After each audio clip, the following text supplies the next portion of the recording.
This might appear to be your typical bowl of vanilla ice cream, but it is in fact made from plastic waste. The ice cream was developed by Eleonora Ortolani, an artist and designer who wants to change the way we think about food and what we consider to be edible. The confection still has to go through extensive testing before it is available for human consumption, but until then, Ortolani is sharing her creation through an exhibit called Guilty Flavors. So Guilty Flavors is what I believe is the first sample of ice cream made from plastic waste. Actually, the vanillin contained in the ice cream is what it's coming from the same plastic as we can find in bottles, plastic bottles. And I did that collaborating with bacteria and enzymes that actually naturally evolved to digest plastic. The process enlists bacteria and enzymes to digest polyethylene terephthalate, or PET, a plastic commonly used in bottles, packaging, and food containers, and turn it into vanillin, the molecule that gives vanilla its flavor.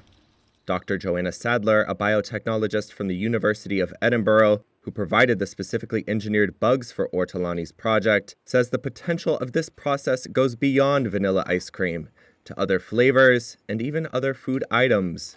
Once you break down the plastics, in this case PET, once you break it down into its building blocks, we call those monomers, you can turn those into many, many different things. Sadler says she has received backlash for her research on degrading and upcycling plastic for use as feedstock for microbial growth. She wants to make it clear that products like Ortolani's ice cream aren't hitting the shelf at your local grocer anytime soon. I even had members of the public email me saying it's irresponsible to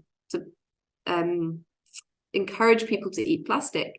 And I think it's this thing that there's this perhaps misconception around what it actually is by the end of the process, that it is no longer plastic.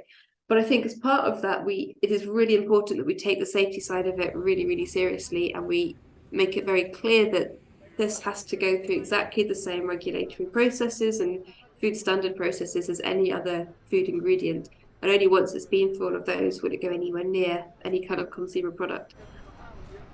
Until then, Ortolani hopes Guilty Flavors can help spark vital conversation around plastic pollution and what she says is a looming global food crisis. This project started from a very big frustration about how the plastic recycling system cannot keep up, and also that despite all the information around plastic production is not decreasing, it's actually increasing.